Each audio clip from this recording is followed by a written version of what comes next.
Hi friends, நம்ம இன்றைக்கி பார்க்க போகிற டாபிக் என்ன அப்படின்னா இந்திய அரசியலமைப்பு பற்றி தான் பார்க்க போகிறோம். ஸோ வீடியோக்கு போகிறதுக்கு முன்னாடி நம்ம சேனல் இது வரைக்கும் நீங்கள் சப்ஸ்கிரைப் பண்ணலாம், சப்ஸ்கிரைப் பண்ணிங்க. அப்படியே பக்கத்தில் இருக்க பெல் ஐக்கானையும் கிளிக் பண்ணிங்க. அப்போ தான் நம்ம போடுற வீடியோ உங்களுக்கு உடனடியாக தெரிய வரும். ஸோ வாங்க வீடியோக்குள்ளே போகலாம். 1921ஆம் ஆண்டிலேயே இந்தியர்களுக்கு ஒரு அரசியலமைப்பை வரைவு செய்ய வேண்டும் என குறிப்பிட்டவர் யார் அப்படின்னா காந்தியடிகள். அடுத்த கொஷின், சுதந்திரத்திற்கு முன் 1928இல் இந்தியர்களுக்கென முதலாக வரையப்பட்ட அரசியலமைப்பிற்கான குழுவிற்கு தலைவராக இருந்தவர் யார் அப்படின்னா மோதிலால் நேரு அவர்கள்தான். அடுத்தது, அரசியலமைப்பு நிர்ணய சபை உருவாக்கத்திற்கு உறுதியளித்த நிகழ்வு என்ன அப்படின்னா கேபினட் குழு அப்படிங்கிறது தான். கேபினட் குழு திட்டம் தான் காரணமாக இருந்துச்சு. அரசியல் நிர்ணய சபையின் முதல் நாள் கூட்டத்தில் தலைவராக தேர்வு செய்யப்பட்டவர் யார் அப்படின்னா ஆப்ஷன் டி சச்சிதானந்த சின்ஹா அப்படிங்கிறது தான் கரெக்டான ஆன்சர். அடுத்தது, அரசியலமைப்பு நிர்ணய சபையின் சட்ட ஆலோசகர் யார்? அரசியல் அமைப்பு நிர்ணய சபையின் சட்ட ஆலோசகர் ஆப்ஷன் டி பிஎன் ராய் அப்படிங்கிறவர். இந்திய அரசியலமைப்பு ஏற்றுக்கொள்ளப்பட்ட நாள். இந்திய அரசியலமைப்பு ஏற்றுக்கொள்ளப்பட்ட நாள் எது அப்படின்னா ஆப்ஷன் பி 1949 26/11/1949 தான் கரெக்டான ஆன்சர். அடுத்தது, அடிப்படை உரிமைகள் எந்த நாட்டின் அரசியலமைப்பிலிருந்து எடுக்கப்பட்டது? அடிப்படை உரிமைகள் எந்த நாட்டின் இருந்து எடுக்கப்பட்டது அப்படின்னா ஆப்ஷன் சி அமெரிக்காவிலிருந்து எடுக்கப்பட்டது.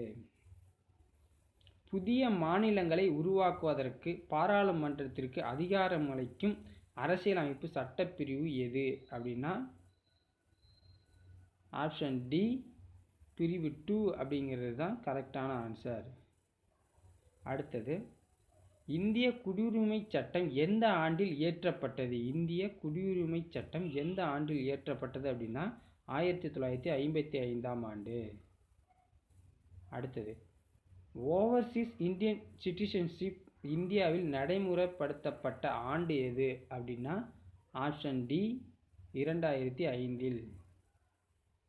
அடுத்தது, அணிசேரா இயக்கத்தின் முதல் மாநாடு நடந்த இடம் எது அப்படின்னா ஆப்ஷன் சி பெல்கிரேடு அப்படிங்கிற இடத்துல தான் நடந்துச்சு.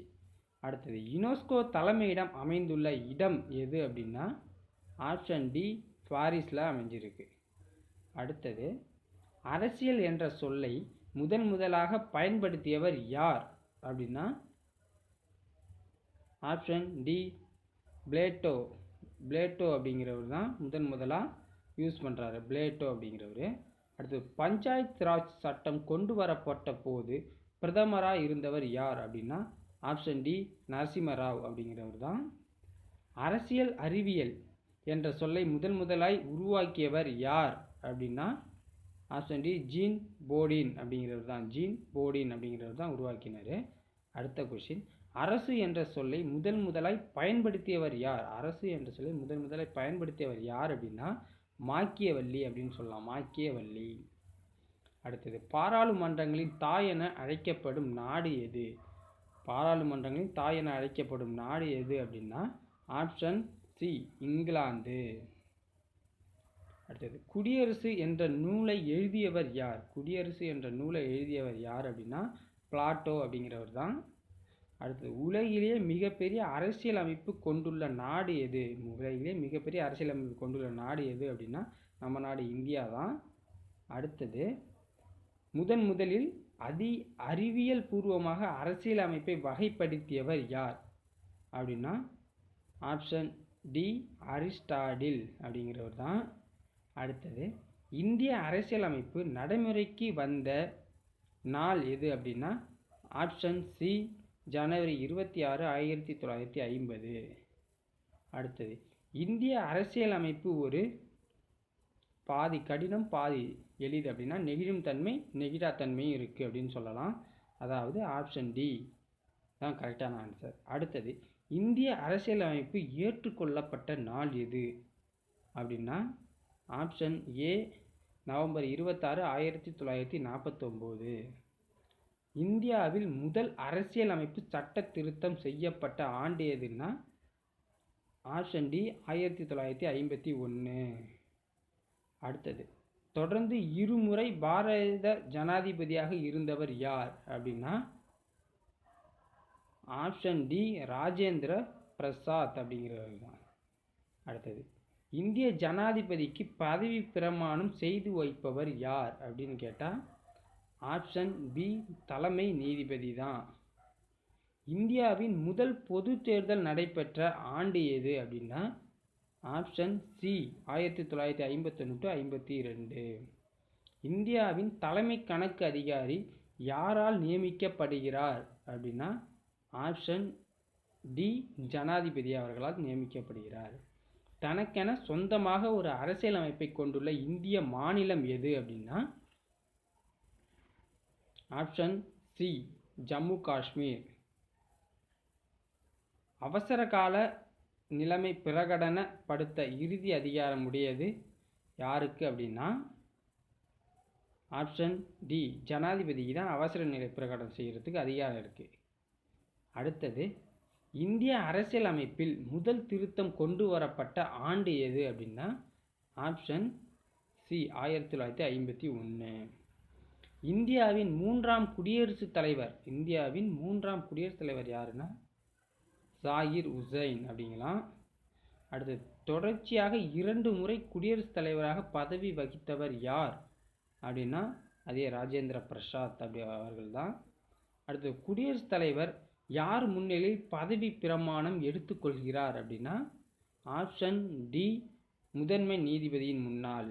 ஓகேவா. அடுத்தது, இந்தியாவின் முதல் பொது தேர்தல் எது அப்படின்னா ஆப்ஷன் டி 1951-52.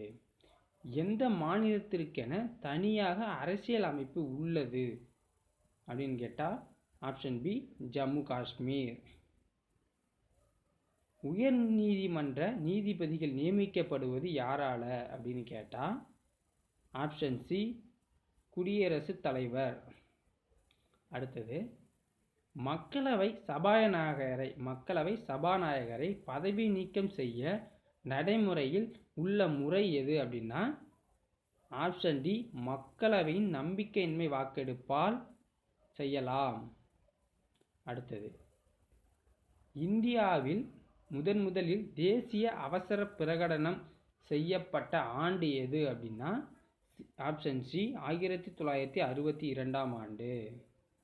அடுத்தது 40வது கொஸ்டின், பஞ்சாயத்து ராஜ் முதலில் அறிமுகம் செய்யப்பட்ட ஆண்டு எது அப்படின்னா ஆப்ஷன் டி 1959 ஆண்டு. இந்திய மக்களவையின் தற்போதைய உறுப்பினர்களின் எண்ணிக்கை என்ன அப்படின்னு கேட்டால் ஆப்ஷன் சி 545. அடுத்தது, இந்தியாவில் நிதி நெருக்கடி நிலைமை இதுவரை எத்தனை முறை அறிவிக்கப்பட்டுள்ளது அப்படின்னா ஆப்ஷன் டி ஒரு முறை கூட கிடையாது. நிதி நெருக்கடி இன்னும் சொல்லலை. அடுத்தது, பாராளுமன்றத்தின் இரு அவைகளின் இணைந்த கூட்டத்திற்கு தலைமை வகிப்பவர் யார் அப்படின்னு கேட்டால் ஆப்ஷன் ஏ மக்களவை சபாநாயகர். உச்ச நீதிமன்ற நீதிபதி யாரால் நியமிக்கப்படுகிறார் அப்படின்னா ஜனாதிபதியால் நியமிக்கப்படுவார். மக்களவையில் குடியரசுத் தலைவரால் எத்தனை ஆங்கிலோ இந்தியர்கள் உறுப்பினர்கள் நியமிக்கப்படுகின்றனர்?